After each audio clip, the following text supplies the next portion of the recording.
Então, vamos lá. Então, primeiramente, bom dia a todos, né? Agradeço a participação de todos aí na defesa do Tiago de Souza Ferreira, intitulada Expansão Florestal em um Ecótono, Campo Floresta no Sul do Brasil, Padrões, Processos, Mudança de Regime e Ecologia do Fogo. Então, queria agradecer aqui, né, especialmente aí a banca examinadora, os professores Alexandre Beutlin, né, Celso Darcy Seger, Newton César Fiedler e Marcos Vinícius Giongo Alves. Além desses, também é o orientador aí, o professor Antônio Carlos Batista, tá? Pela presença, pela participação, né, pelo apoio de sempre. Tá? Rapidamente aqui apresentando um pouquinho do Tiago, que vai apresentar aqui daqui a pouco, né? O Tiago, então, possui graduação em 2011 e mestrado em Engenharia Florestal em 2013, pela Universidade do Estado de Santa Catarina, pelo UDESC. Possui experiência na área de Ecologia Florestal e Conservação da Natureza, atuando principalmente nos seguintes temas: dendrologia, fitossociologia, fitogeografia, análise e descrição da vegetação, inventário florestal, dinâmica florestal, restauração de ecossistemas degradados, diversidade funcional e filogenética e ecologia do fogo. E atualmente, então, é doutorando aqui pelo programa de pós-graduação em Engenharia Florestal da Universidade Federal do Paraná. Então, concluindo aí com a defesa de tese hoje. Então, eu vou passar a palavra para o Tiago Ferreira, que ele vai ter aí entre 40 e 50 minutos aí para a apresentação, e na sequência a gente retoma com a arguição da banca. Tá? Então, muito obrigado a todos e vamos lá.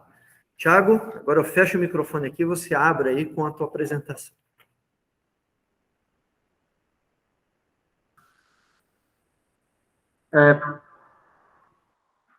Bom dia a todos. Quero agradecer aí a presença dos membros da banca aí na apresentação. Já vou compartilhar a tela aqui para a gente começar a apresentação.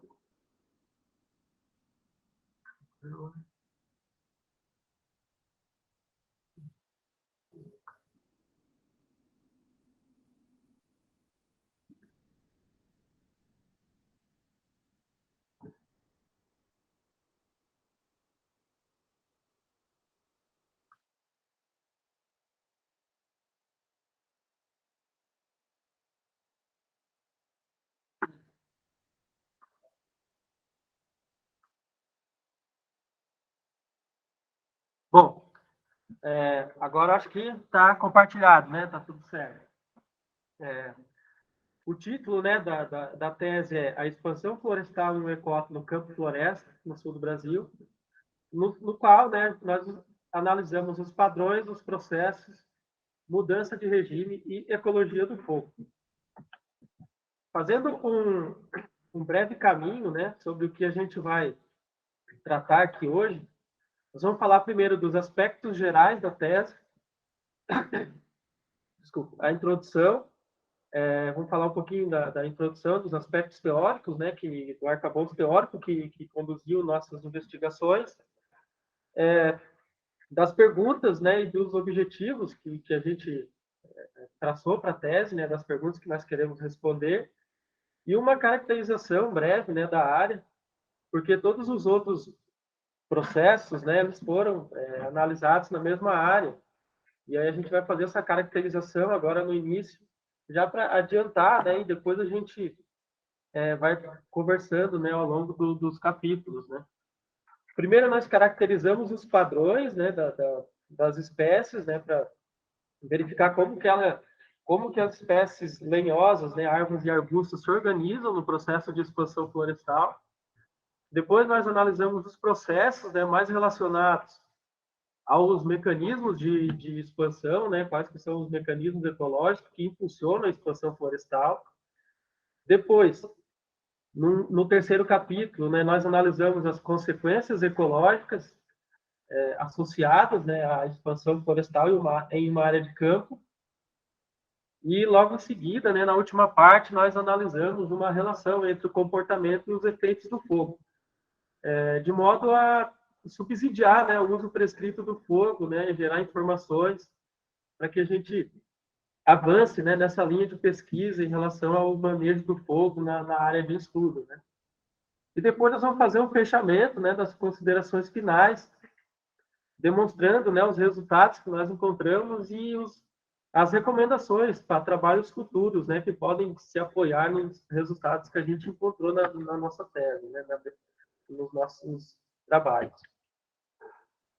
Bom, fazendo um breve comentário sobre os aspectos gerais da pesquisa, a nossa pesquisa está incluída, né, na região sul do Brasil, né? E nós estudamos, né, a vegetação, mais especificamente do Planalto Sul brasileiro, que é composta por campos e floresta com araucária. Os modelos correlativos que preveem o clima e a vegetação, né, que relacionam clima e vegetação, eles preveem que no Planalto Sul brasileiro deveria haver a dominância somente de florestas, né? E os pesquisadores têm se perguntado, né, por que ocorrem campos na região sul se o clima ele é quente e úmido o suficiente para permitir a predominância de floresta. Então, durante muito tempo, essa falta, né, de dominância da vegetação herbácea dos campos gerou algumas considerações que considerou os campos como ecossistemas degradados, e isso teve muita influência da forma como os campos foram considerados dentro de estratégias de conservação, né? Na maioria dos casos, as estratégias de conservação elas foram voltadas exclusivamente para a preservação das florestas. E até mesmo dentro da comunidade acadêmica, os campos não receberam tanta atenção em relação às florestas, né? E foram convertidos em usos dos solos, uso alternativo do solo, com menos oposição pública do que as florestas, né? Então a gente teve esse histórico, né, de negligenciamento da proteção dos campos no sul do Brasil. Mas conforme os estudos foram se desenvolvendo, vários pesquisadores demonstraram que os campos realmente não são ecossistemas degradados. Eles são, sim, ecossistemas ancestrais que ocorriam na região antes das florestas começarem a se expandir dos fundos dos vales para as áreas de planalto. Então, os estudos mais recentes, principalmente realizados por Herman Belling, definiram que os campos são sistemas ancestrais e que ocupam, né, essas áreas de planalto antes das florestas começarem a se expandir e a gerar essas zonas de ecótonos e de transição, formando a paisagem que a gente encontra hoje, que é a paisagem em forma de mosaico. Então, o que ao longo do tempo impediu, né, que as florestas dominassem a região do Planalto Sul brasileiro? A gente pode explicar isso baseado na teoria dos estados estáveis alternativos, que era uma teoria que, a princípio, ela foi desenvolvida para a comunidade aquática, né, para sistemas aquáticos, mas depois ela foi adaptada e foi aplicada para sistemas terrestres. Geralmente, ela é explicada conforme o modelo Ball-in-Cup, né? O que quer dizer? Que o ecossistema ele tende sempre a ficar no vale, que é chamado de bacias de atração. E pequenas perturbações, elas desencadeiam, né, um tipo de distúrbio no ecossistema, só que esse ecossistema, dentro desse conceito dos estados alternativos, eles possuem resiliência ecológica. Então, pequenas perturbações, o ecossistema consegue absorver.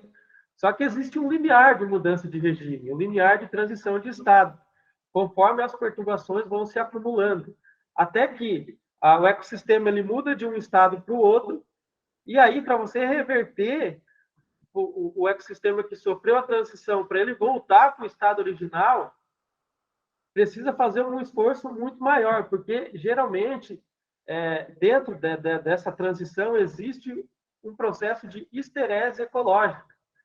Então, ao longo do tempo, os ecossistemas de campo e floresta, né, o mosaico de vegetação da região sul do Brasil, ele foi mantido devido a essa ocorrência de processos estabilizadores. E, ao mesmo tempo que impulsiona, né, um estado, ele dificulta a ocorrência do outro. Por exemplo, em uma área de campo, o principal fator que impede que as florestas avancem sobre o campo é os agentes consumidores de biomassa, né, como a herbivoria e principalmente o fogo. Até mesmo as questões de solo não é um impedimento, porque a gente vê, como a gente pode observar na figura A, na figura A da direita, né, da imagem, e mesmo nas áreas de solo raso, as florestas também conseguem fazer essa ocupação da matriz campestre. Então, o fogo é a principal ferramenta que as gramíneas utilizam para competir por espaço, né, com as florestas.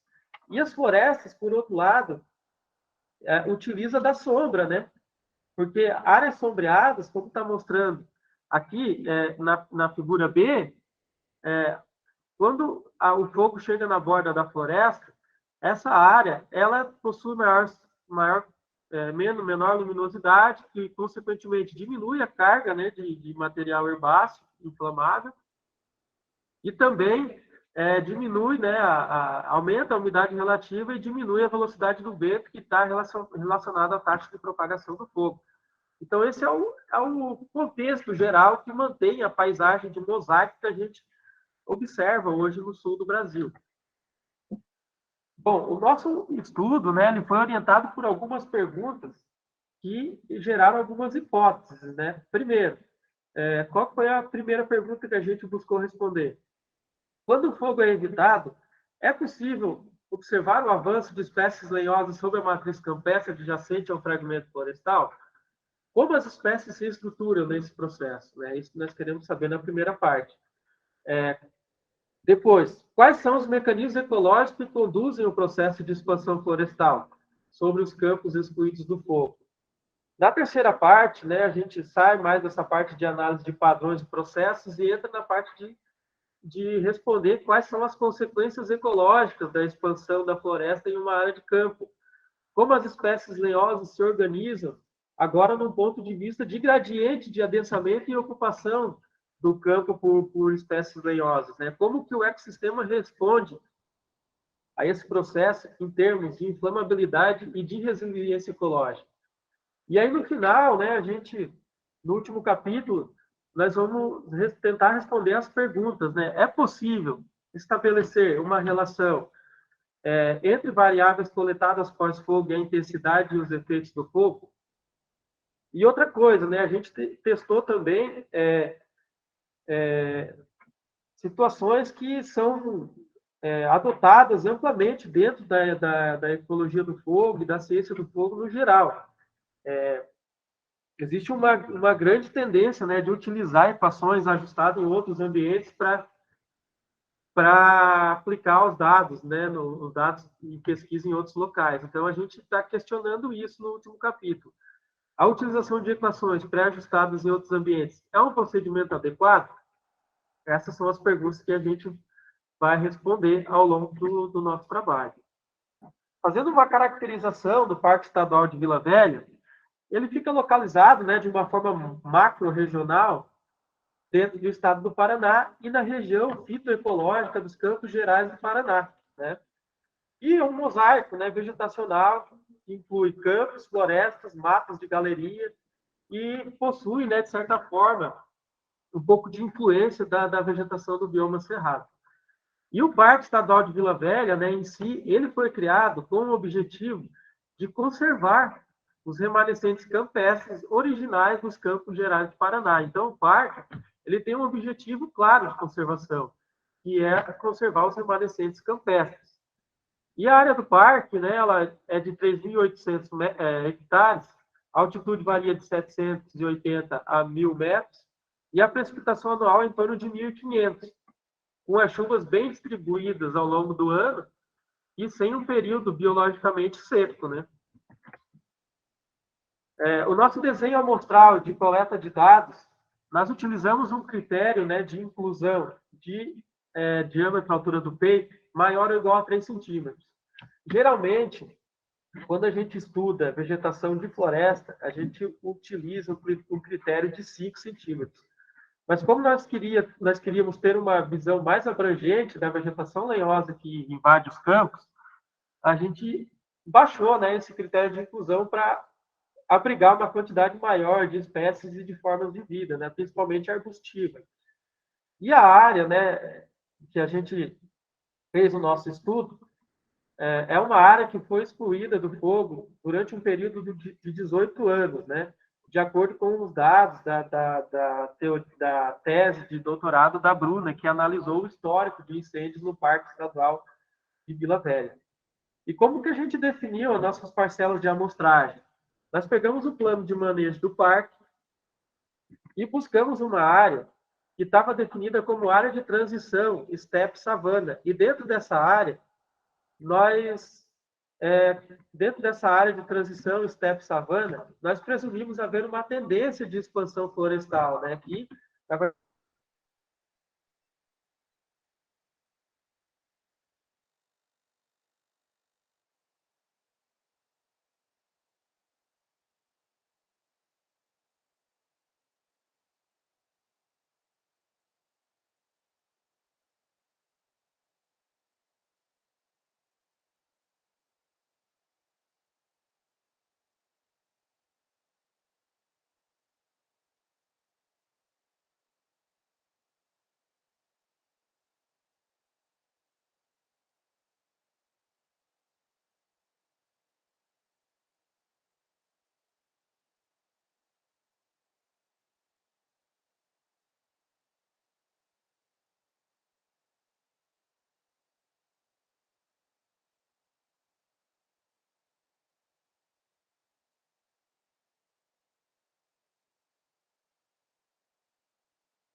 Pessoal, pedi pro o Thiago reconectar aqui, tá? Só um pouquinho.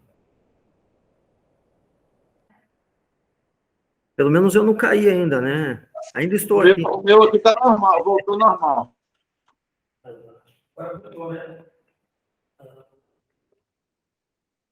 Eu acho que o Thiago que caiu, né? Eu pedi para ele aqui reconectar, vamos ver.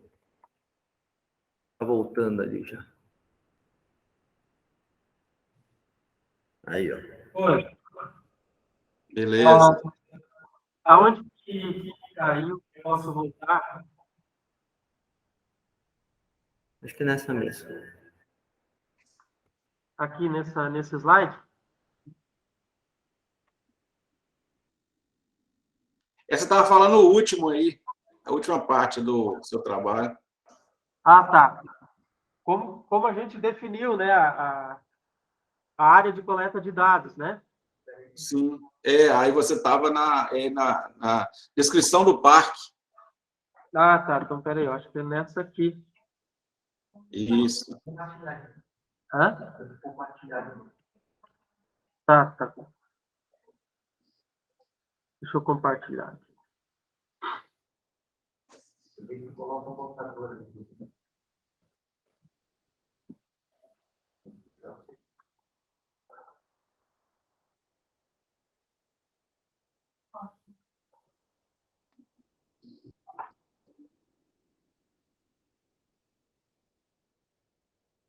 Agora, tá ok? Beleza. Como a gente estava falando, o parque ele foi criado exclusivamente, né? O Parque Estadual de Vila Velha foi criado exclusivamente para a conservação dos remanescentes campestres originários dos Campos Gerais do Paraná. E a área do parque é de 3.803 hectares, a altitude varia de 785 a 1.000 metros, e a precipitação média anual fica em torno de 1.500, né?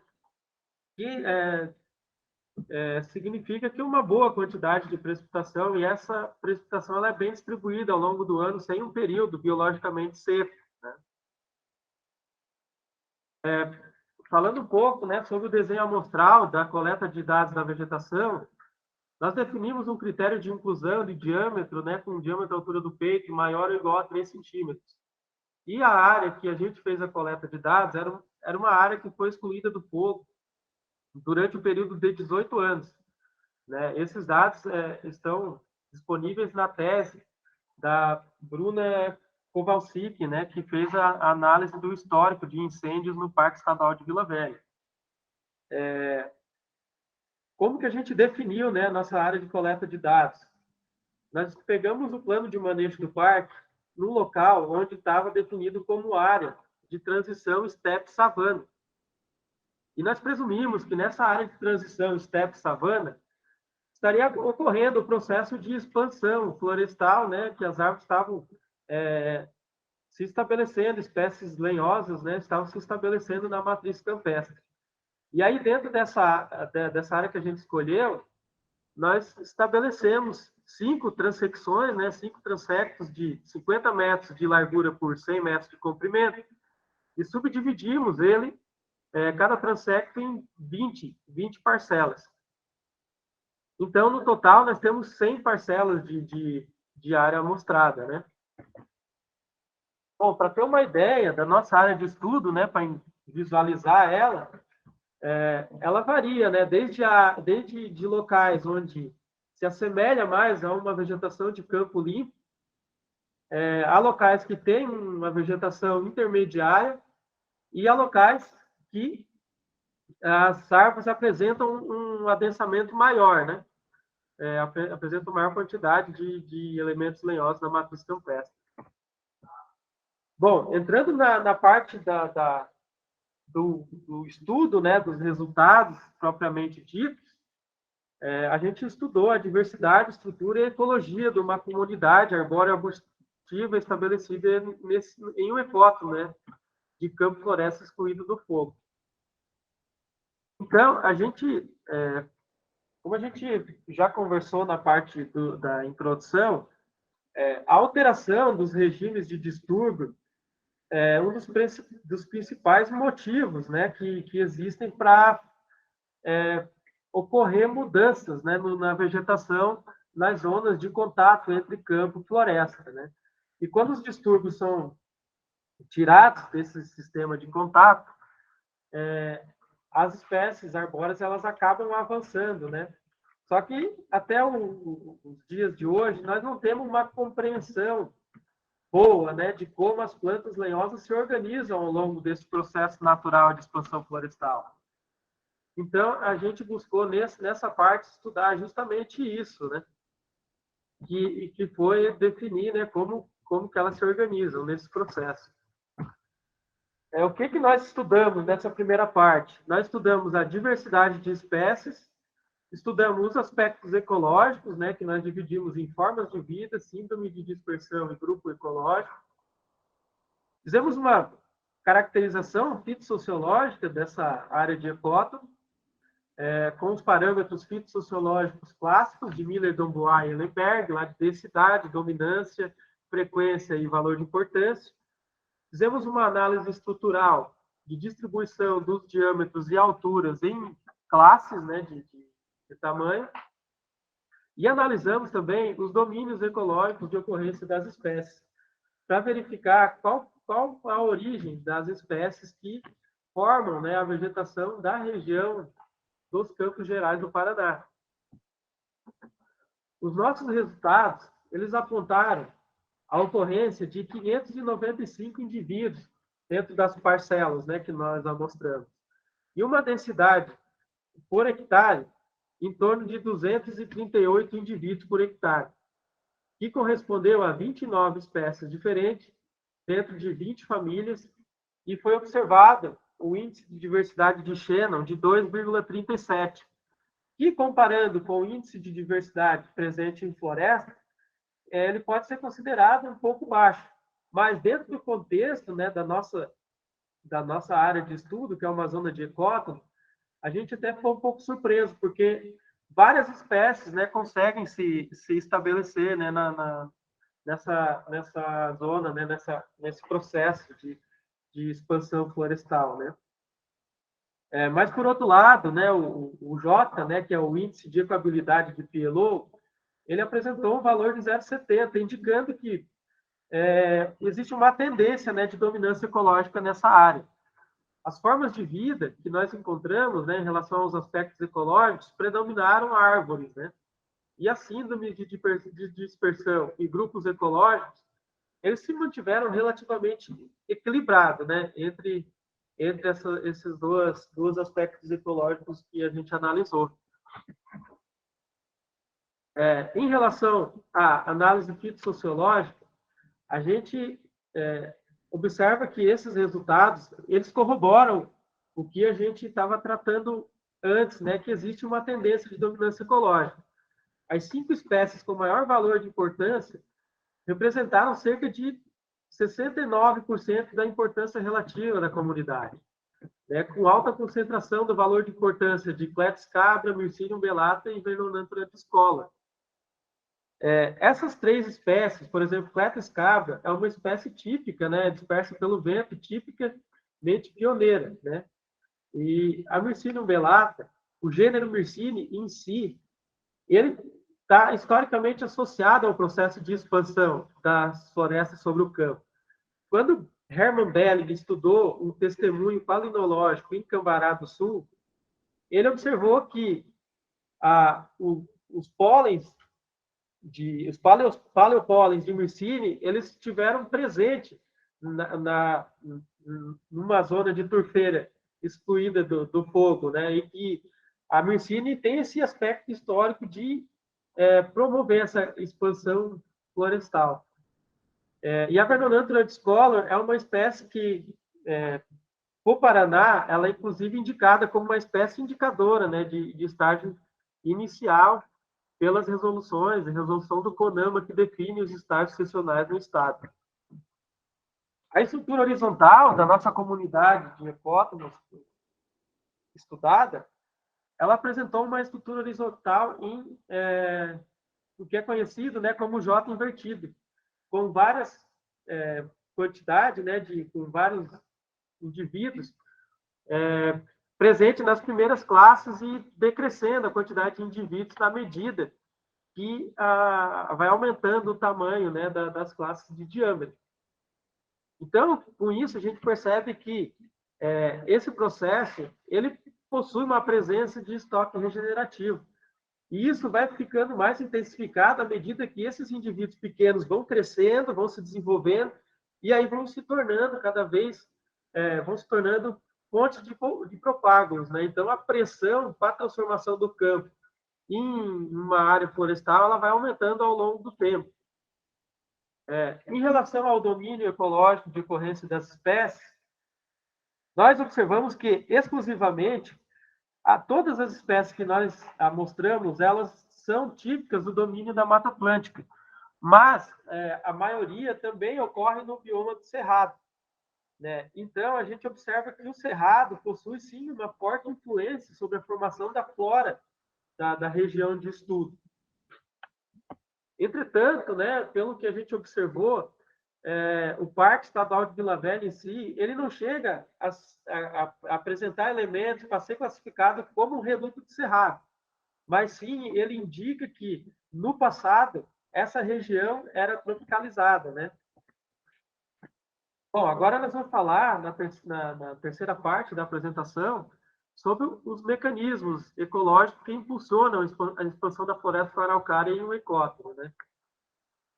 Então, dentro, né, do contexto do mosaico de vegetação que a gente estuda, frequentemente a gente observa esse padrão, né, que está sendo demonstrado na figura ali na paisagem, né?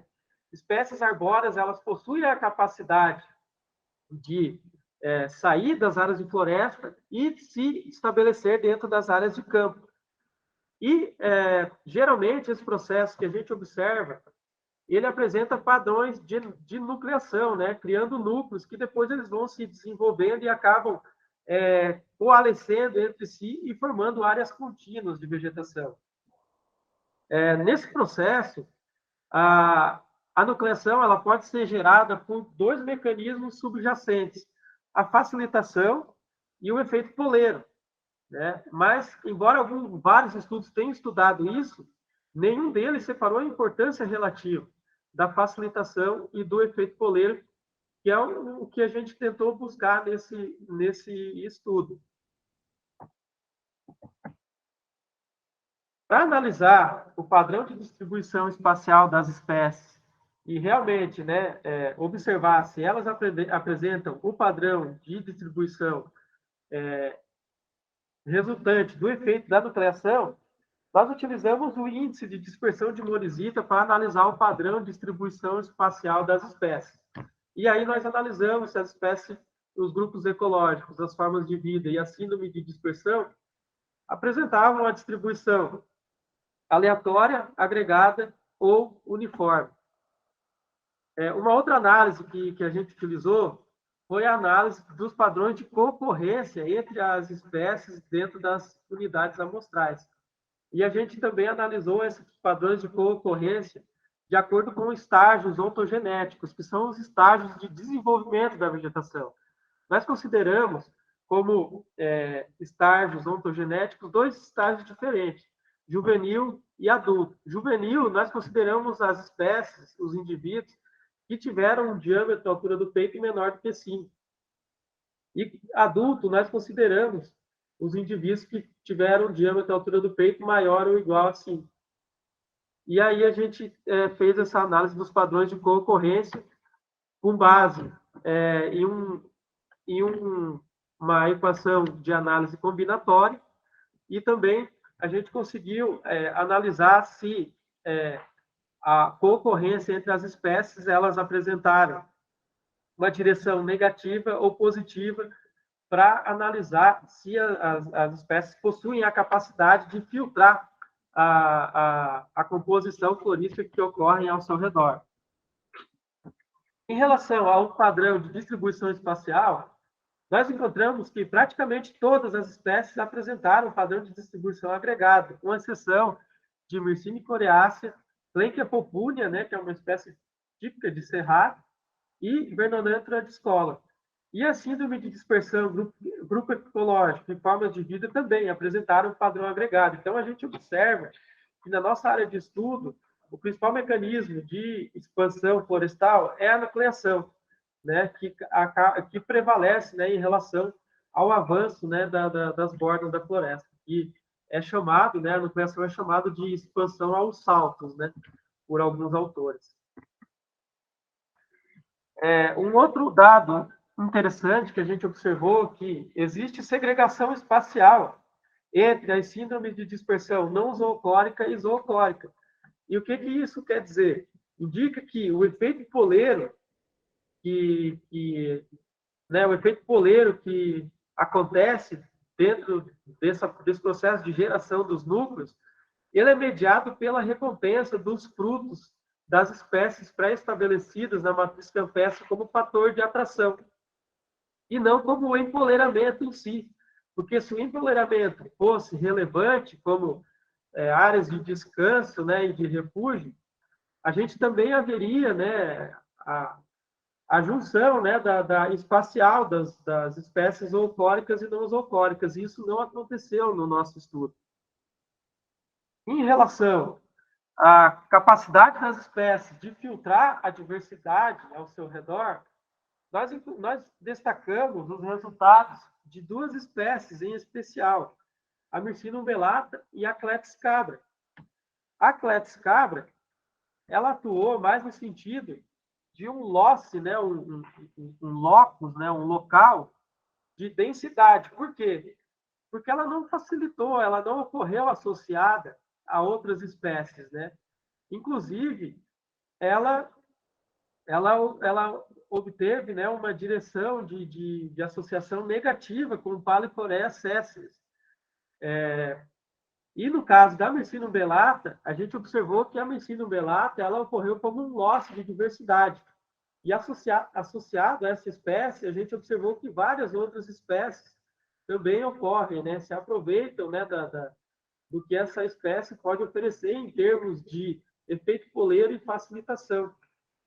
Isso é importante porque a gente consegue ter uma visão mais abrangente sobre nicho fundamental e nicho realizado. Nicho fundamental é todas as condições que a espécie consegue ocorrer.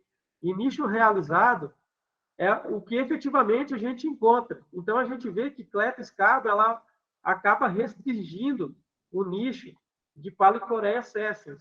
E o contrário, né? E ao contrário, a Mecina umbellata, ela acaba expandindo o nicho que as outras espécies podem ocorrer, fazendo que elas ocorram em umas condições ambientais maior, né?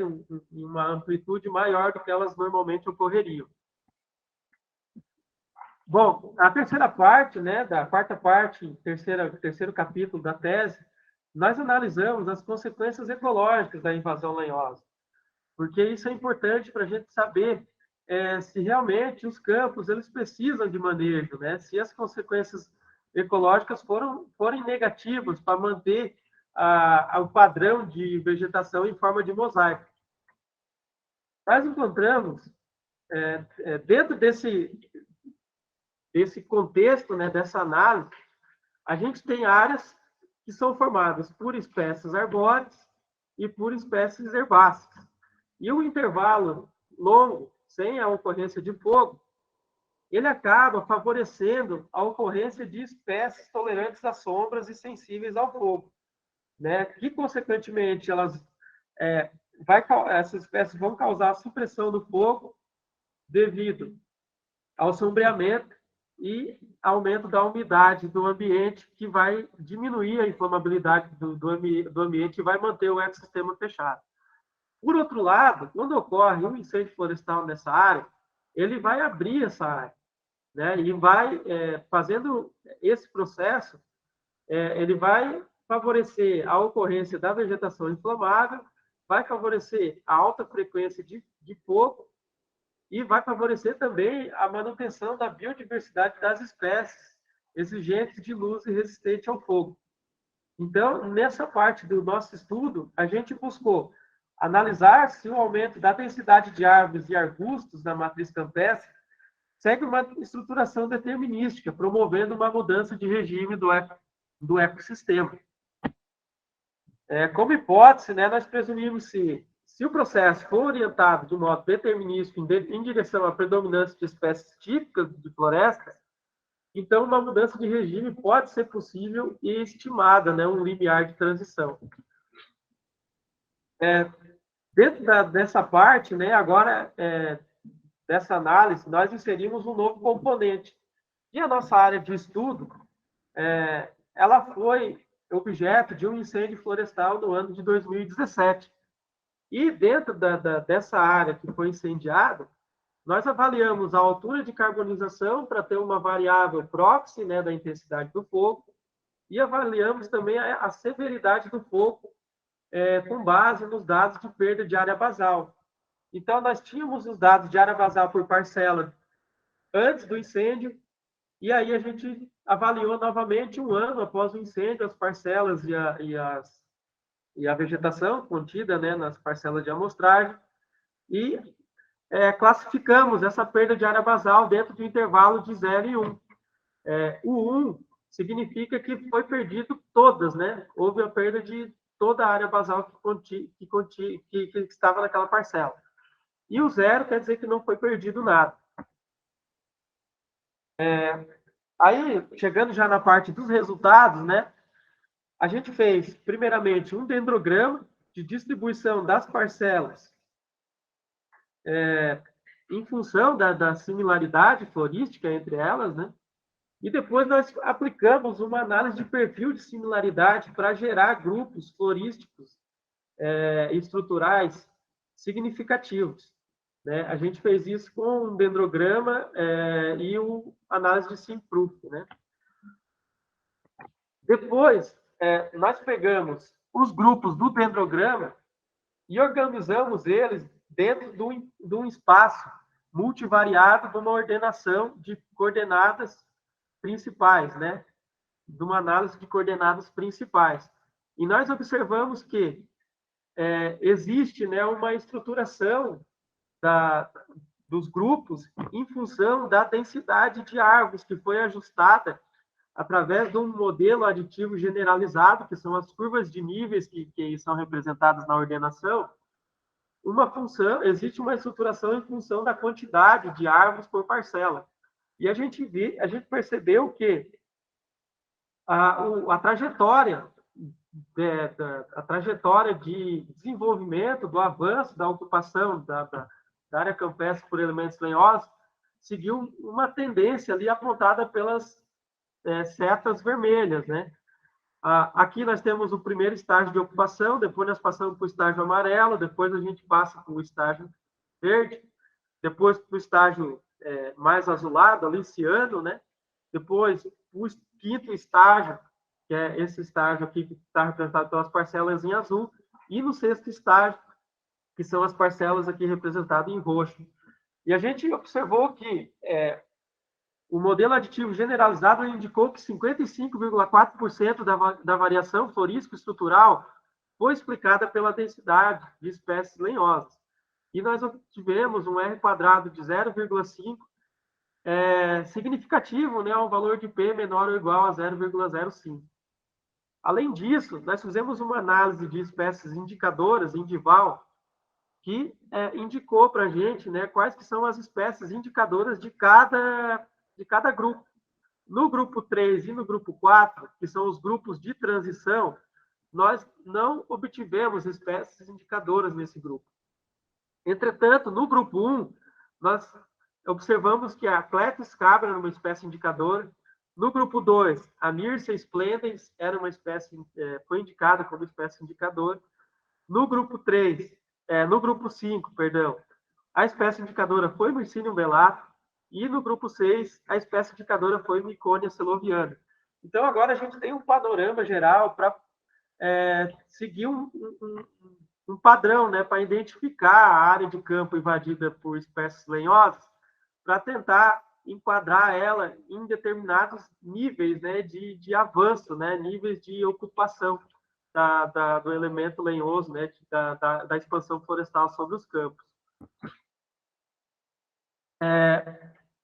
Nós fizemos uma análise complementar também, na qual a gente definiu as espécies em 3 grupos funcionais distintos, em especialistas em floresta, especialistas em savana e generalistas.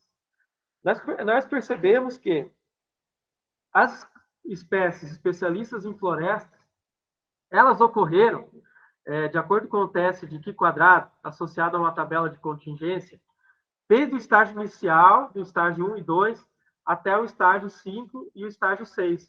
Né? A gente percebeu que as espécies florestais, né, tipicamente florestais, elas predominaram nesses estágios. A exceção foi no estágio 4, que predominaram espécies tipicamente de savanas. Né? Então, com esse resultado, a gente percebe que as espécies de savana elas conseguiram obter sucesso, né, nessa ocupação do ambiente, onde as espécies florestais não conseguiram dominar o local. Aí, seguindo, né, a nossa análise, de acordo com esses grupos funcionais, nós observamos que a riqueza de espécies do grupo funcional floresta, ela aumentou conforme a quantidade de número de indivíduos por parcela. E aumentou exponencialmente, né? Enquanto a quantidade de espécies generalistas e espécies típicas de savana, elas se mantiveram relativamente mesma riqueza, né, em termos absolutos, né, ao longo do gradiente de ocupação da matriz campestre.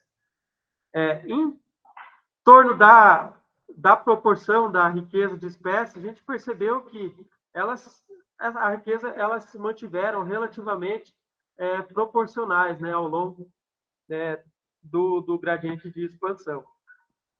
Em relação a como as espécies influenciam o comportamento, né, do sistema em relação à inflamabilidade, nós observamos que conforme a ocupação lenhosa dos campos avançou, houve uma diminuição na altura de carbonização, indicando que as espécies lenhosas, quando avançam sobre o campo, elas acabam influenciando a inflamabilidade e, né, podendo gerar, conforme vai avançando esse processo, um novo estado, né, que pode suprimir o fogo, né, e manter, né, a condição florestal.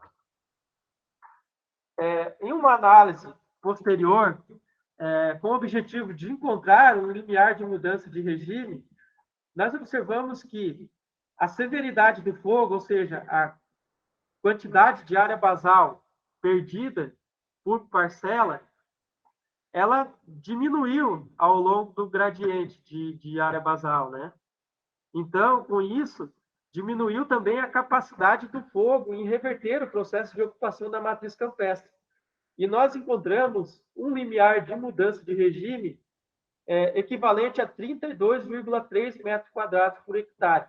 Nesse ponto, nós encontramos que a intensidade do fogo analisado, né, no nosso estudo, ela não é mais capaz de reverter o estado de ocupação da floresta, e aquela floresta vai acabar gerando aquela ocupação vai acabar gerando uma floresta e vai precisar uma intensidade de fogo maior para conseguir reverter esse processo. Na última parte, nós analisamos a ecologia do fogo, né, a intensidade do fogo, o comportamento do fogo e os efeitos do fogo, de modo a ajustar uma relação empírica para estimar a intensidade do fogo a partir das alturas de carbonização, que é uma variável que é facilmente medida a campo, né? E a gente queria fazer isso porque nós observamos que, se não houver manejo do fogo, a gente vai perder biodiversidade campestre.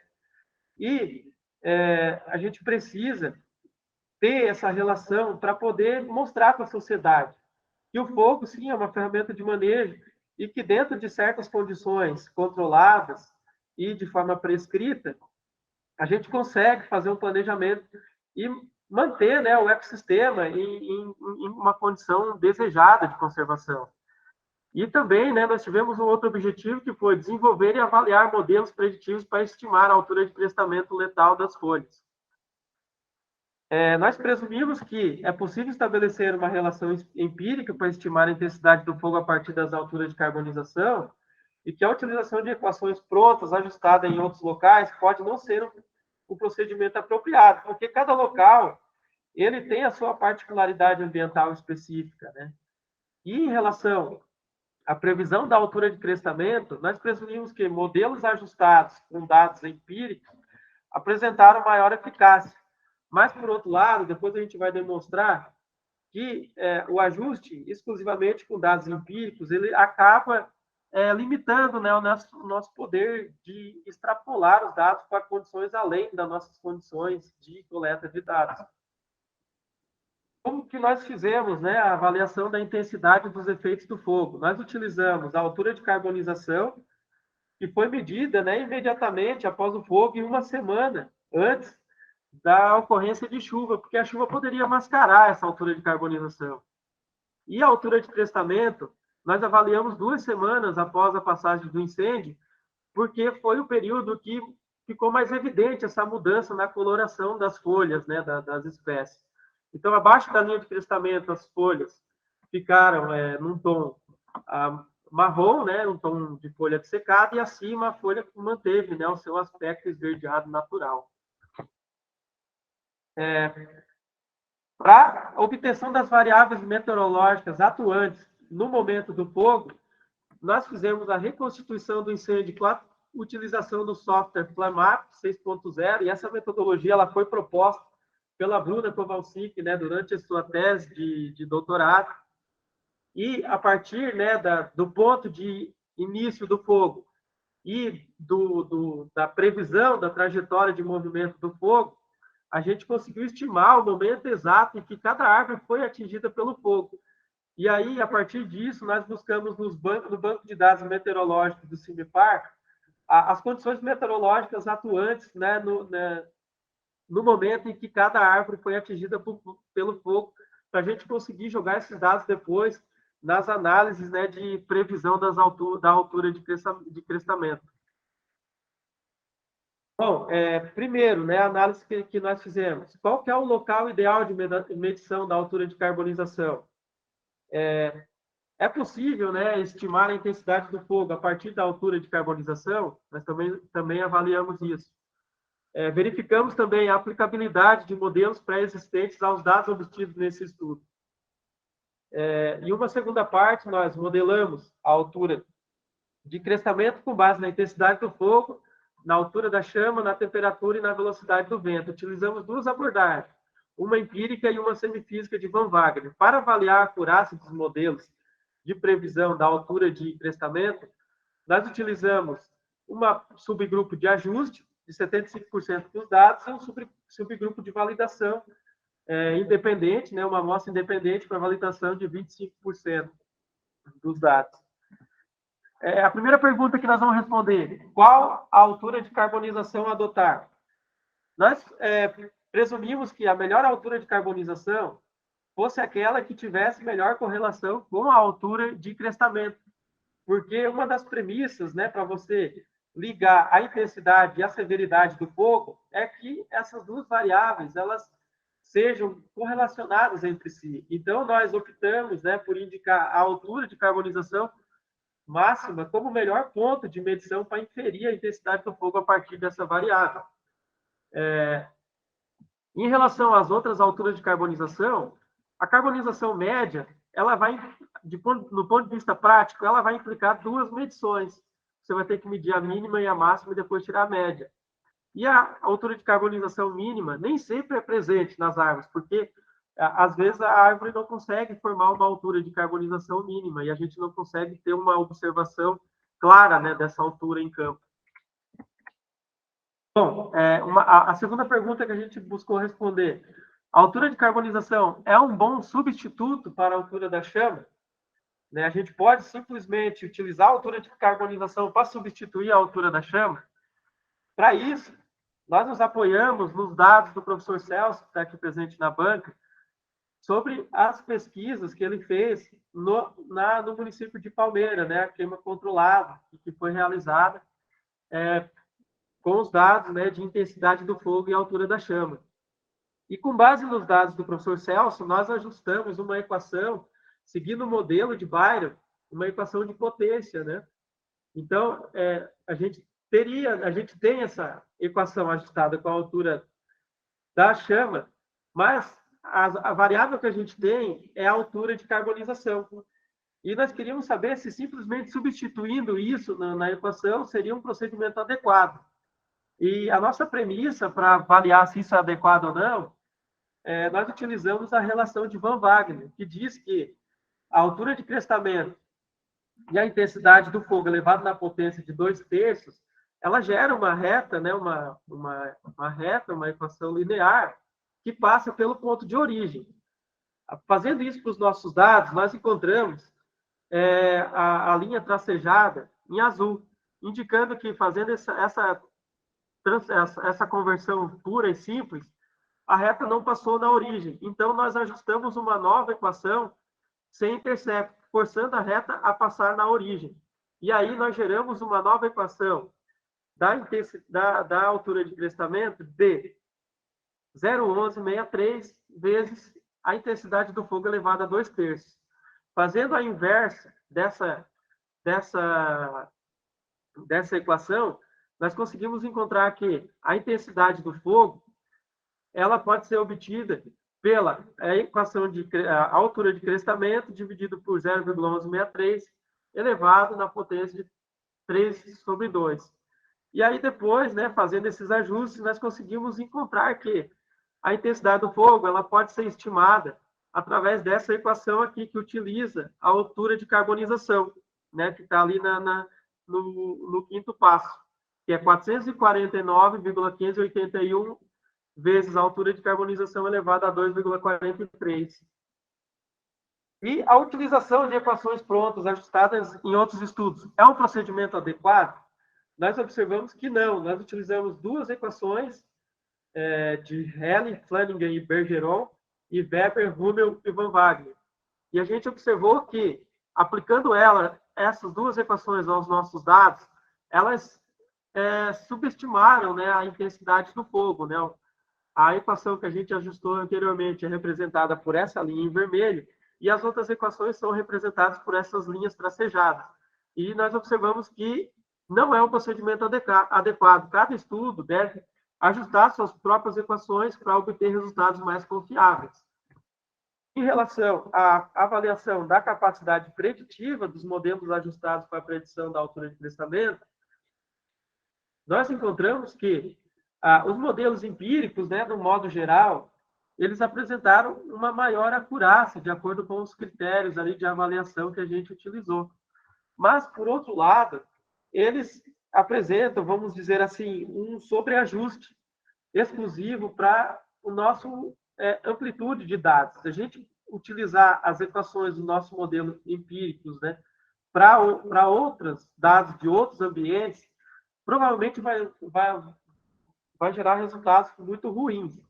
Então, o que nós recomendamos? Que utilizem, né, que os estudos utilizem equações que tenham um componente físico, né, que equilibra os parâmetros da equação, como está na equação de Van Wagner, e também incentivamos que os estudos, né, não adotem, né, parem, né, com essa tendência geral de adotar as equações de Barnard, de Van Wagner, como equações de caráter universal e desenvolvam suas próprias equações de acordo com suas próprias condições ambientais, que daí assim a gente vai conseguir avançar na ciência do fogo. Bom, chegando ao final aqui, né, fazendo as considerações finais e a recomendação para os trabalhos futuros, considerações sobre os padrões e mecanismos ecológicos. Nossas hipóteses, né, elas foram parcialmente atendidas em relação aos padrões e mecanismos, né? O padrão de espécie, esperávamos que existiriam poucas espécies associadas a esse processo de expansão florestal, mas ficamos surpresos ao observar que muitas espécies estão associadas a esse processo, mas que poucas espécies conseguem se tornar dominantes na comunidade. E outro resultado interessante é que as espécies elas se organizam de uma forma de se autoabastecer com indivíduos jovens, promovendo, né, futuramente uma alteração no ambiente, né, gerando a formação dos núcleos que depois podem gerar uma floresta. E a nucleação, dentro do mecanismo ecológico, né, do processo de expansão, ela é importante e ela é gerada, né, por mecanismos subjacentes, né, que é o efeito Poleiro e a facilitação, né? E, em relação às consequências ecológicas da invasão dos campos por espécies lenhosas, a gente observou que existe, né, uma tendência, né, de alteração, de mudança de regime, que se os campos não forem manejados, realmente, né, pode ocorrer que os campos vão sofrer uma alteração de regime, e isso vai ter consequências adversas para a manutenção da biodiversidade dos campos exigentes de luz.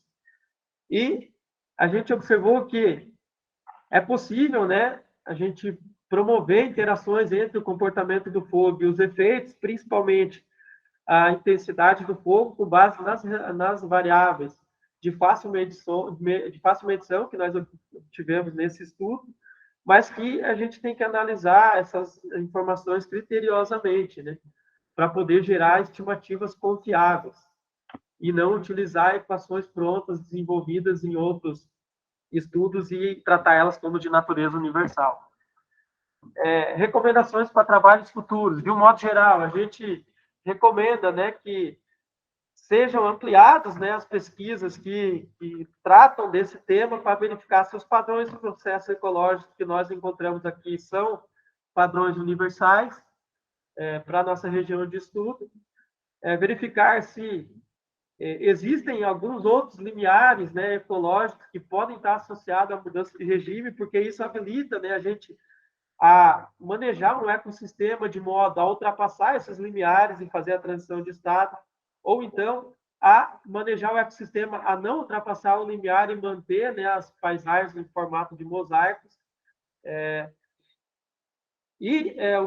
Um fator primordial para a gente desenvolver, né, a questão do desenvolvimento do manejo do fogo e da utilização do fogo como ferramenta de manter o ecossistema no estado desejável, é melhorar nossa capacidade preditiva entre os comportamentos e o efeito do fogo e gerar todas essas informações, integrar elas, né, tanto a dinâmica da paisagem, proporcionada pela expansão florestal, quanto o manejo do fogo em uma estratégia coerente de gestão dos recursos naturais, no qual o fogo seja visto como uma ferramenta de manejo e não simplesmente como um distúrbio natural, sinônimo puramente de tragédia e de destruição. Bom, encerro aqui, né, a apresentação. Gostaria de agradecer aos mestres. Eu tenho na minha cabeça uma frase que diz, né, que o pessoal atribui ao Carl Sagan, mas eu não sei se é dele, que se eu pude enxergar mais longe foi porque eu tive apoiado sobre os ombros de gigantes. E nesse caso, né, eu agradeço ao professor Teto, que foi meu orientador, que me conduziu durante todo esse tempo. Agradeço ao professor Batista, que compartilha todo o imenso conhecimento que ele tem, como se estivesse conversando num happy hour. Agradeço a Bruna, que foi uma colega de trabalho que não teve, né, vamos dizer assim, como orientadora desse trabalho, mas orientou bastante. A Amanda também, que foi orientadora do trabalho, que foi muito importante. Eu agradeço a essas duas figuras ali, o João e o Igor, que são pessoas incríveis, são fantásticos, são verdadeiros irmãos que a vida me deu, que sempre me ajudaram, nunca pediram nada em troca. Então, existem pessoas boas no mundo e eu sou eternamente grato a eles. E agradeço também a todos os autores que publicaram nessa linha de pesquisa, porque tudo isso que foi escrito na tese é um somatório de vários trabalhos, de vários autores que vieram contribuindo com essa linha de pesquisa ao longo de todos os tempos. Agradeço aos membros da banca pela disponibilidade de contribuir com esse trabalho. E agora fico à disposição, né, para perguntas e questionamentos, e muito obrigado por tudo.